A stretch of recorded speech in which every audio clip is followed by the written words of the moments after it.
Good morning, good afternoon, good evening, and welcome back to Jamie Photography. So in today's video, I'm going to look at HDR, something that we used to do a lot a number of years ago because the camera sensors were not really good enough to give you the full dynamic range.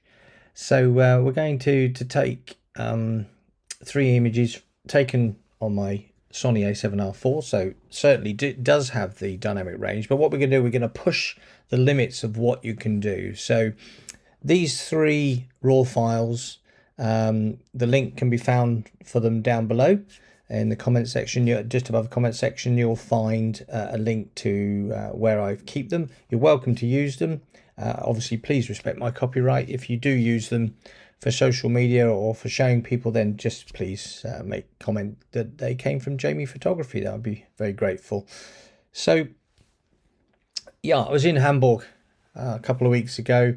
My last tutorial I picked up on the water castle that I did from there, and this is actually not far away. This is only a few hundred meters further away, and this is the Hamburg Maritime Museum, and it's lit up quite spectacular actually when you see it at night. It's got lots of very bright colors, and it looks really great to see. But I was really struggling. I didn't have a full tripod. I only had a small tripod, so and I was sort of balancing it on top of a railing. So I think this is the longest exposure. So this is, no, not this one. 6 seconds. That's the longest one I had.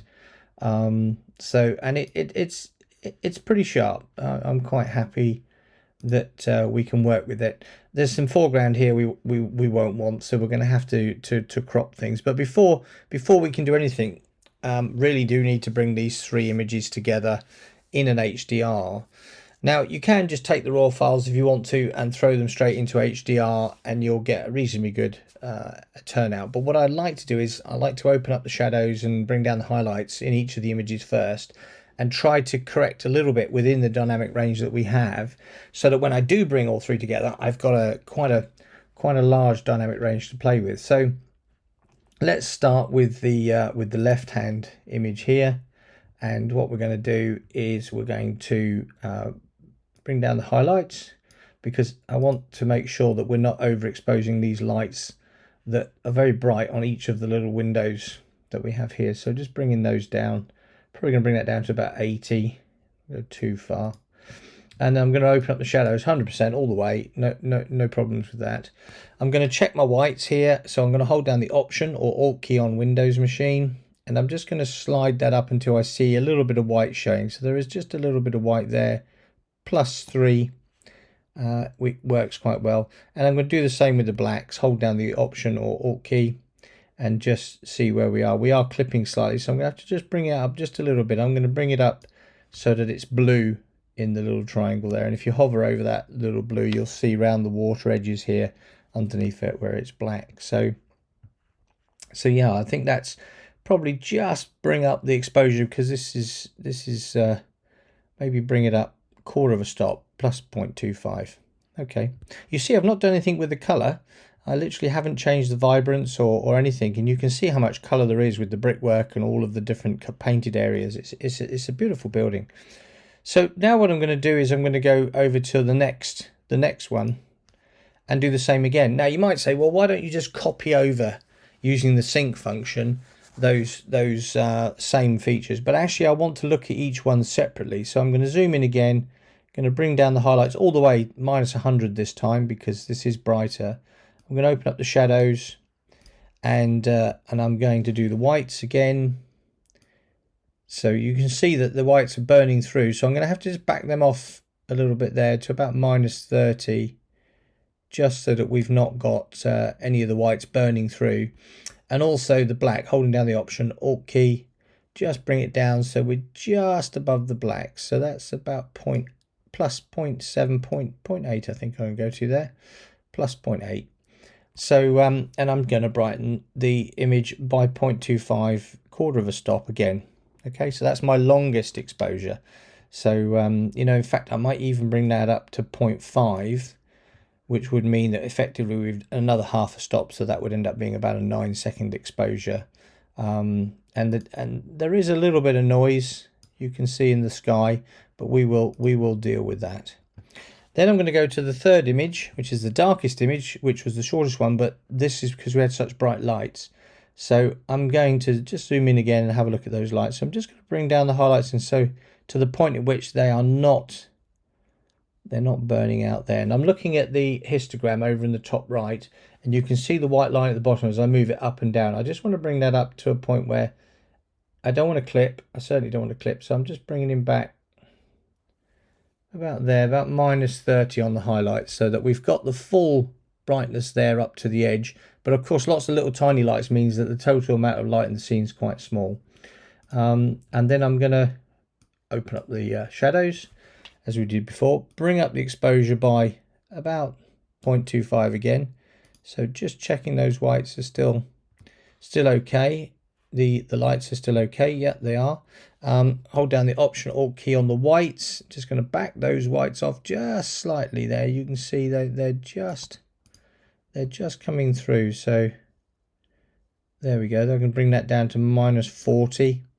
And the blacks, well, they're going to be probably pretty well popping. You can see a lot of black there, so I'm going to bring the blacks up until they just about disappear. So that's +24. So what we've done is we've balanced each image within the dynamic range that we have. So we've maximized the dynamic range for each image. So now what we're going to do is we're going to go back down to the bottom. We're going to highlight, so we can click on the first one, hold down the shift and click on the third one, so all three are highlighted. And then on any of these images, you right click and you can go to Photo Merge HDR. Okay, now there are other options we can use in Photoshop that give us more levels of capability, but I think we're going to keep it relatively straightforward here. We're going to stick in Lightroom with this particular HDR sequence. So I'm going to go to Photo Surge and click HDR. Okay, so the computer is just going, there we go, it's brought up the merge, and you've got two ticks at the top. You've got auto align, which you should use because every image will be slightly out from the other. And then you've also got this auto settings. You can turn that on or off. That doesn't actually really matter because it will preset the sliders for the HDR image, and we're going to change those anyway. And then you've got the deghost amount. Now, if you click on one of these, let's say medium, for example, it will rebuild the preview, and it will just show you in the image where you might have a little bit of ghosting. You see these red patches that just say, well, these were moved from one image to the next. They were slightly different. If I go to high, it will rebuild the preview again, and it will look for bigger areas where it's seeing, you know, shimmers on the water and the like. So I tend to run it on low. So let's just rebuild that preview, and then there's just little areas that it's thinking about. We'll deal with this over here anyway. So I'm just going to go with low. So that shows the deghost overlay is what that tick is those little red marks. And then underneath you got this create stack. Now sometimes people think, well, what is that about? Well, what the create stack does, if you have it ticked, when we click merge at the bottom here in a moment, it will take three images and it will just put them together behind the HDR image that will appear in the bottom of the film strip, because you don't really need to see the three that you used. You can unstack them later, and I'll show you that. But I tend to click stack. It just keeps things tidy. So I'm going to click merge. So it's just, as you can see, the top left there, it's just doing the merge there. And then this is in real time. There we go. So that took about 5 seconds. So another thing, if you wanted to do, just to compare how quick your computer is when you do the HDR combiners I've just done there using these exact images, just see how long that takes to do, because that's a good indication of your computer's performance is in terms of how long it takes to do these tasks, real world tasks rather than benchmarks. And this is one of the reasons why I changed to Mac about 5-6 years ago, was they're just so quick. And this is an M1 Max MacBook Pro. And as you can see, it's pretty snappy, and it can get through these things very, very quickly. So just something to play with, really, and have a look. So we've got all the images in. I'm just going to get rid of the details up there. So this is the HDR image, and you can see that it's just a single image now down the bottom. If I right click on that image, then what you can do is you can go to the stacking selection in the menu, and you can click unstack, right, and then it will put the other three back plus this one. But I tend to like to have it stacked so I know that they're all together. And you also get these little indications here to show that it's now been brought together as a single image. So inside the image, what we're going to do now is we're going to do my normal approach, which is to deal with the perspective first. So I'm going to go down to transform. I'm going to click auto just to see if auto can correct it, and actually it does do a pretty good job. So I'm not going to mess about with guided today. I'm quite happy with that. I'm then going to go to the crop tool here. So I'm just going to click on that, and what we're going to do is we're going to get rid of this foreground. This is too much clutter. We can darken it, which we will do in a little while. So I'm just going to bring this up sort of about here, about there. That's pretty good. Bring that down a little bit just so it's not too much sky in the shot. I'm going to bring this edge over here. I don't want this tree in that shot there. I do like the blue over here. It's quite nice, and we might be able to lose a little bit of that, darken that down. And over this side, I do like the this sort of little tower here, and this bench, and this bridge is pretty good. So I'm going to bring that down. So that's quite a pano effect. If I hit return, you'll see that it's very big, very much a panoramic view. We're going to right click on this grey space down here. I normally run with grey or white, but in this case I'm going to put it back to black. And what that does, it just gives us then the contrast so that we can see the image more clearly, because it's a dark image. You know, normally you tend to run with white or grey. You can choose maybe dark grey if you don't want to go too far down, but in this case I'm going to go black. It keeps the contrast pretty clear there. So now we've done that, I'm going to go back up to basics, and we're going to make some adjustments in basics here to bring this alive, make it pop is what we want to do. So first I'm going to bring up the temp a little bit, just a little bit, not a lot. If you went too far and you can't remember where you were, just double click the word temp and it will reset it back to where the camera took. So 3500 Kelvin. So we'll bring it up just a little bit. There we go. Going to bring up the magenta just a little bit, about +10. There we go. Yeah. If you're finding it's difficult to get to exactly where you need to be, just click on that box and type in 10 return, and then you'll get there. So the vibrance has been brought up by the HDR process by +15. I'm just going to back that off. Again, you can just double click the word vibrance and it brings it back to 0. So now what we're going to do is we're going to open up the shadows a little bit all the way again, bring the highlights down a little bit more, probably to about -85, I think. And we're going to check our whites and our blacks. They should be correct because the HDR process will have dealt with it. So we'll hold down the Option or Alt key, go to the slider, and as you can see there's a little bit of white, so you don't mind a little bit of white showing. I'm just going to go in there at about +12, just a little bit more. And the blacks, there is black showing there, so I'm just going to bring that up a little bit so it's not clipping. If you look at the histogram in the top right, you can see that it's white. Now it's purple and blue, so I'm going to go blue, which is 90%. So that's pretty good. It's illuminated around here quite a bit, but there is quite a bit of noise in here, so we will deal with that towards the end. So now what I'm going to do is I'm going to increase the amount of light in the scene by using masks rather than just moving the sliders. That will give us some focus in terms of where the light will be. So to do that, I'm just going to bring the exposure back a little bit. You can see it's gone to +1.43 from the HDR process. So I'm just going to bring that back to 0.5. There we go.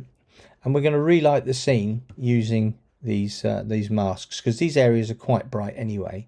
So I'm going to go to the mask selector here.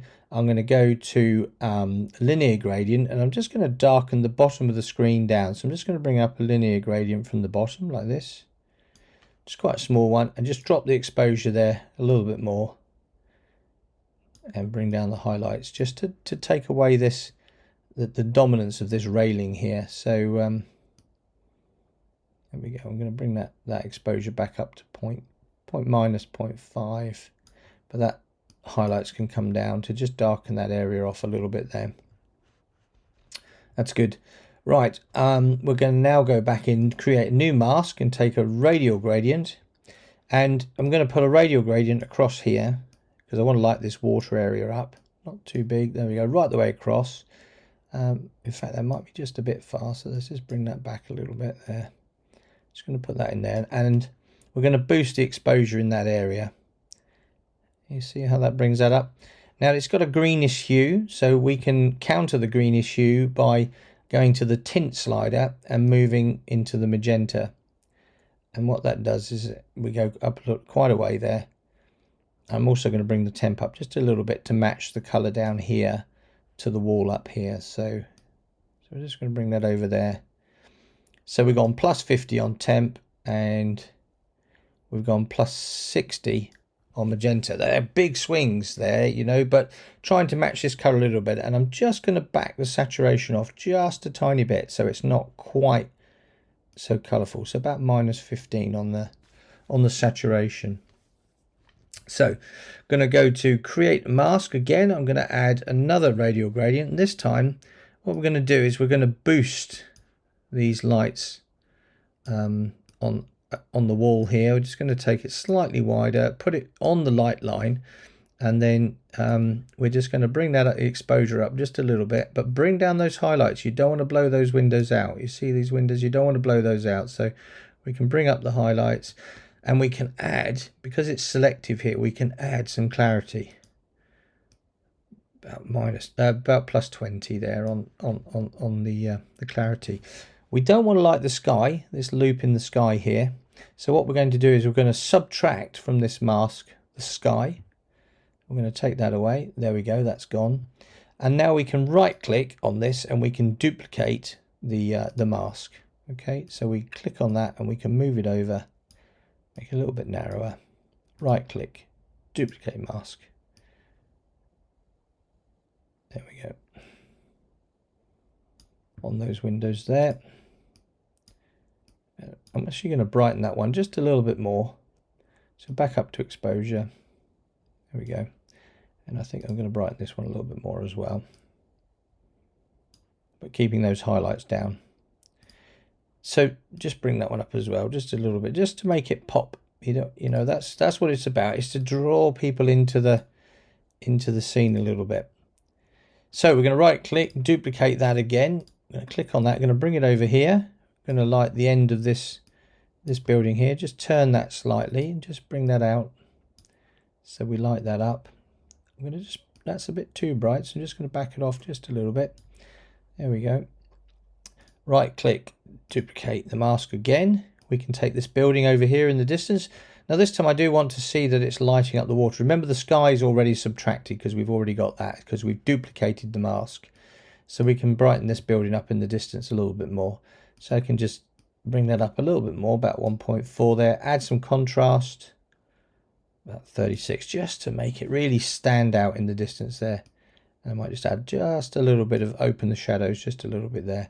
Now that looks pretty good. So just going to turn it slightly. There we go. So we've got this shadow here. Again, right click. So I'm sticking with the same mask all the time. We're going to move this over here. And we're going to just make that smaller. And we're going to light up this walkway here. Same thing, just turning that into that area there. You know, I might open it up just a little bit more. And then just boost that with a little bit more contrast. It really stands out beautifully there. Right click, duplicate the mask. Yeah, click on that again. We're going to go over to this little tower here. I'm going to rotate this round. Now remember, because we're using the same mask and we had the subtract sky, none of these radial gradients are affecting the sky, which is really, really important that we don't do that. So I'm just putting that on the edge here, just brighten that. I'm just going to bring that down just a little bit, not too bright. That's good. Okay, I'm going to duplicate the mask again. So I'm using the same mask each time. This bridge is rather interesting, so we're going to just turn this around onto this bridge, make it longer so it lights the bridge up like this. And then let's just try and add a bit more not too bright. And it just stands out. You see how that stands out? Now I love the blue, the blue lights on these windows over here. So I'm going to right click, duplicate the mask. Going to select it, move it into that area. So let's just make that a little bit smaller. There we go. Rotate that there. And we're just going to light those up as well. So boost those a bit more. So up to 1.75, I think, somewhere around there. Yeah, I'm going to back the contrast off just a little bit, but I'm going to add a little bit more clarity to make those pop. Right click, duplicate the mask, select again, like these windows over here. Yeah, because they look really, really nice as well. I love the blue in there. So just gonna, that's a bit too bright for those. So I'm just gonna back them off. Now, because it's so blue, both of these, what we can do is select that, and whilst we're there, we can take the temp slider and just back it down a little bit and make it actually a bit bluer. Same here. Just going to select that, and I'm just going to drop that back a little. There we go. Look at that, beautiful. Get the blue popping in there. So couple of bits on this building here we need to do as well. So I'm going to take this one here, right click, duplicate the mask, and I'm just going to bring this over here and bring that up just so it's relatively small in that area there. Right click, duplicate, move across. It's nice, the stairwell there, look, that's beautiful as well. So we can just bring that up a little bit more just to make that pop, that stairwell looks very nice. I might even bring the highlights up just a little bit just to make it pop a little bit more. And then right click, duplicate the mask. And I do love radial gradients. I think they're such a wonderful tool, really is a wonderful tool to play with. And that's looking pretty good there. I'm very happy with that. Actually, there's this little dark area here. I think we just need to illuminate this dark area. So let's take one of these radials. So we'll right click, duplicate mask, select it, bring it into that area there. Just open up a little bit. I'm just going to swing it slightly. There we go. And I'm just going to bring that exposure up just a little bit more. It's almost as though there's light coming in from below. You see that? So you can just really make that pop there. So we've brought all that up as well. That looks very nice. So I'm going to create a new mask. I'm going to select the sky. There we go. And then we can see what we can do with the sky. So the first thing I'm going to try and do is brighten the sky up and just see. You can almost make it look like daytime, can't you? It's amazing. Just going to bring that up just a little bit and maybe bring some an orange glow into it, into the sky. A little bit of magenta as well. Just to see whether that works, whether that helps the scene. Bring up the clarity just to make those clouds pop a little bit. So it's probably a little bit too bright. Just back it down to plus one. Yeah, about +1.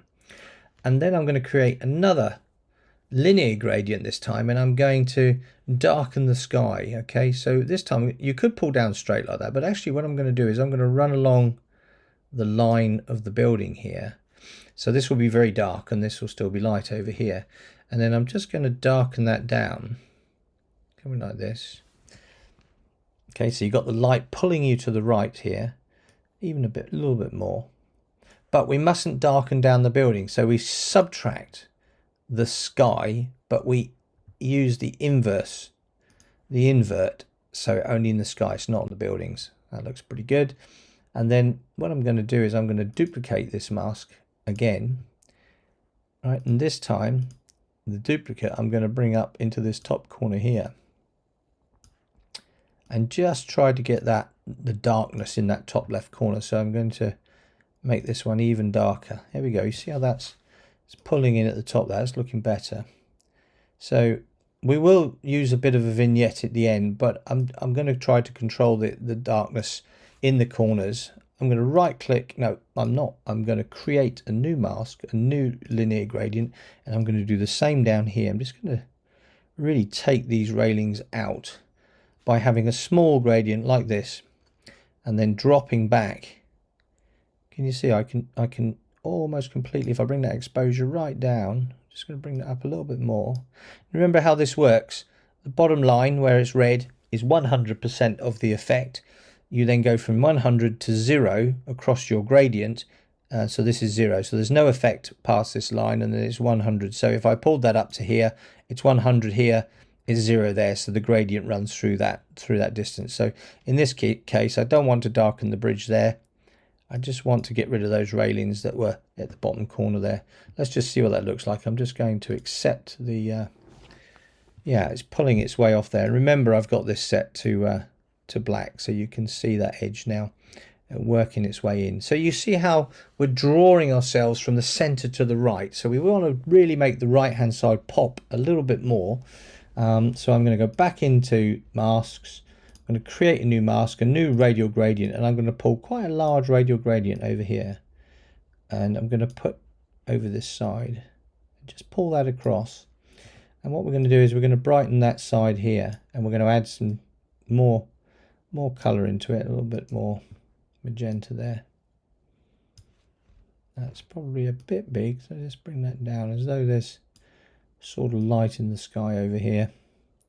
Trying to just figure out where's the best place to put it, so I might even rotate it slightly just to, so we're just making it pop over here. It's almost as though there's a lot of brightness in the sky. I'm just going to back that off just a little bit there, and I'm going to put a little bit of contrast in, and I'm going to add some clarity. What I am going to do is I'm going to right click and duplicate this mask, and then I'm going to take a smaller area over here like this, rotate that a bit more, and it's as though there is I'm going to back the color off as well. I'm just going to bring that back down. It's almost as though that there's like a moon in the sky, or there's light over there, but it's drawing us from the left to the right, which is what we're trying to achieve here. So this is still a bit too bright. I'm just going to back it off a little bit more there, and I'm just going to back that saturation down. There we go. That's pretty good. So I'm quite happy with that. I'm going to darken this top corner here. So we're going to create a new mask, a new linear gradient. We're going to pop that in coming from the top there, and we're just going to darken that down. Not quite as much, and I'm actually going to add a little bit of blue in there as well on the slider. There we go.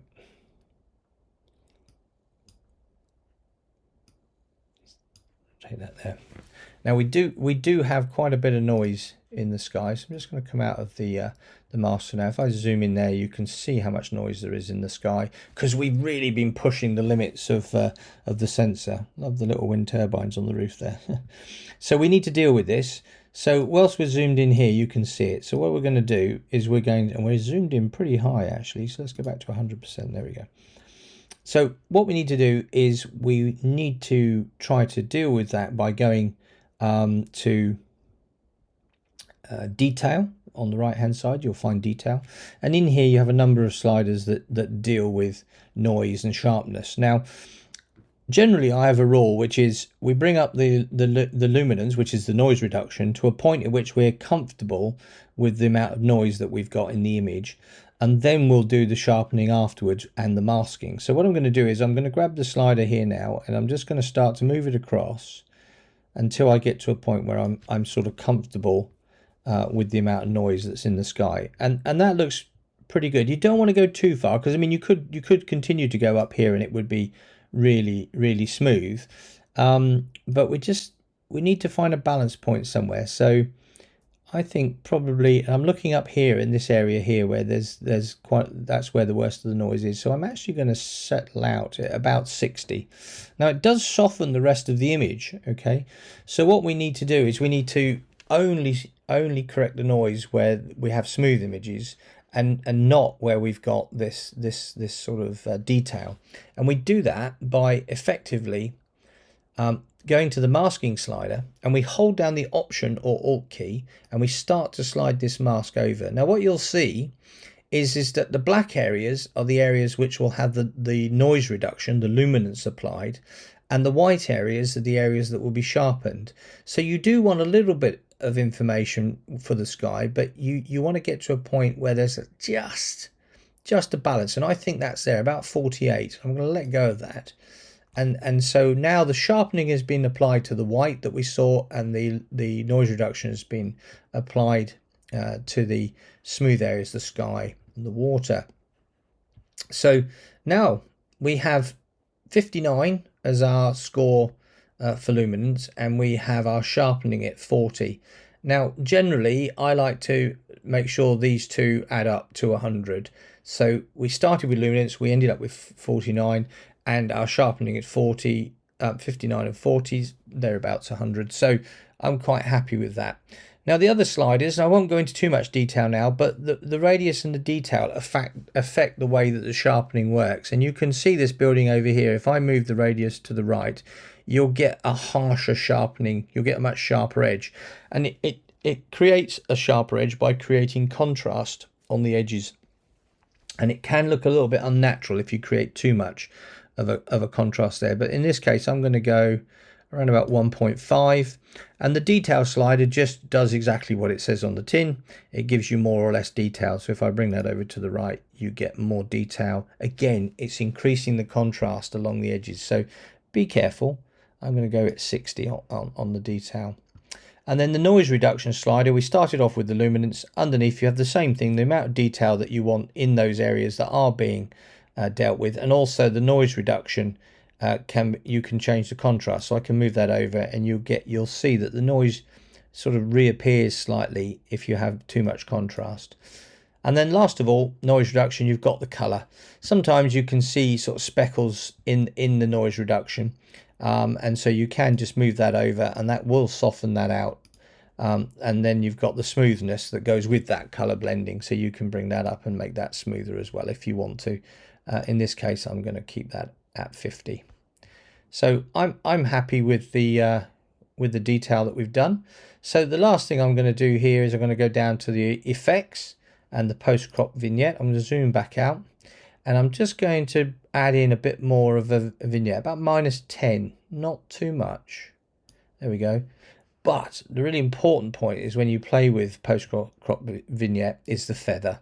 Okay, so you can slide that to 100, and that really blends away. And then you've got the highlight slider at the bottom here. You can use that to build the highlights within the vignette if you want to. I'm going to set that around about 50. Okay, that's good.